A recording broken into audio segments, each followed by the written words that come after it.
ایک عالم دین تھے آیت اللہ نخوتکی، ہمارے ایک بہت کم نظیر عرفا میں سے گزرے ہیں، ان کے شاگرد 8 سال تقریباً ان کے شاگرد رہے۔ آیت اللہ بروجردی کے یہاں جب مجلس ہوتی تھی تو وہ پڑھنے آتے تھے مجلس، تو بہت ان کا جو خطاب تھا وہ سنا جاتا تھا، تو بچے بوڑھے جوان مرد عورت سب بڑے شوق سے سنتے تھے ان کا خطاب۔ اب آیت اللہ بروجردی تو خود مرجع تقلید تھے، وہ عالم تھے، لیکن وہ بھی ان کا خطاب بڑے شوق سے سنتے تھے۔ تو ایک مرتبہ جب مجلس ختم ہوئی تو وہ آیت اللہ بروجردی انہیں ایک طرف لے گئے اور کہا کہ میں ایک راز آپ سے جاننا چاہتا ہوں، کیا وجہ ہے آپ کے ممبر جانے میں اور کیا اس میں تاثیر ہے کہ مجھ جیسا مرجع تقلید جو علی الاطلاق مرجع تقلید تھے، اس وقت ان کے زمانے میں کوئی اور ان کے پیرل مرجع تقلید نہیں تھا، سے لے کر ایک عام انسان تک سب آپ کا خطاب بڑے شوق سے سنتے ہیں اور استفادہ کرتے ہیں، کیا وجہ ہے؟ تو انہوں نے کہا کہ لطف خدا ہے، اللہ سبحانہ وتعالیٰ کی عنایت ہے۔ کہا یہ میں جانتا ہوں لطف خدا ہے، لیکن لطف خدا کیوں ہے یہ جاننا چاہتا ہوں۔ انہوں نے کہا مرجع تقلید ہے، آپ اصرار کر رہے ہیں، تو میں اس لیے آپ سے اب اس بات کو بتا رہا ہوں کہ میں سامرہ گیا ہوا تھا زیارت پر۔ جب سامرہ میں گیا تو آج سے تقریباً یہ 60 سال پہلے کی بات ہے۔ آج بھی ایسے ہی ہوتا ہے کہ سامرہ کے حرم کے دروازے بند ہو جاتے ہیں شام کے وقت، زمانے میں بھی ایسے ہی تھا۔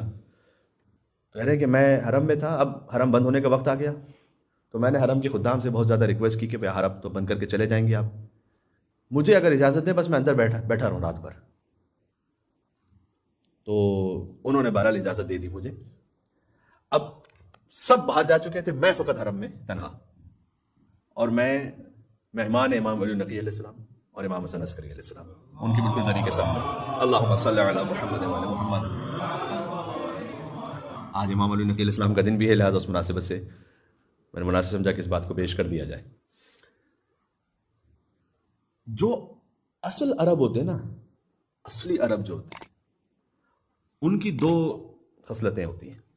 ایک یہ کہ اگر آپ ان کے یہاں پر جائیں اور وہ دسترخوان انہوں نے کھانا لگا دیا اور آپ ان سے کہیں کہ جب تک میری یہ فلاں بات نہیں مانو کہ میں کھانا نہیں کھاؤں گا، تو کچھ بھی کر کے اس بات کو مانے گا، اس لیے کہ اس توہین سمجھے گے کہ اگر دسترخوان بچھا دیا جائے اور کھانا نہ کھایا۔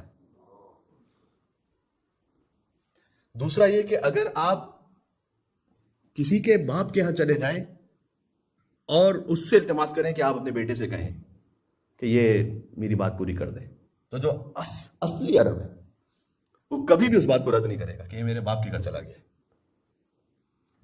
وہ کہتے ہیں کہ میں بیٹھا ہوا تھا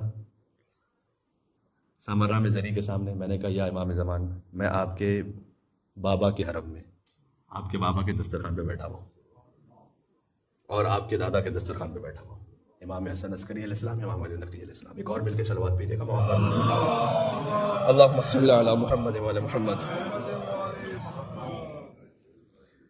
میں نے کہا کہ مولا اب میں آپ کے بابا کے دسترخوان پر ہوں، میں یہ تو نہیں کہہ سکتا کہ آپ نہیں عطا کریں گے تو میں نہیں لوں گا، یہ تو بے ادبی ہو جائے گی آپ کی بارگاہ میں، تو لیکن بس میں آپ کے بابا کے وسیلے سے میں آپ سے التجا کر رہا ہوں کہ میں آپ ہی کو چاہتا ہوں، خود میں کوئی دنیا کی حاجت نہیں مانگ رہا، میں آپ کو چاہتا ہوں خود کہ آپ مجھے مل جائیں۔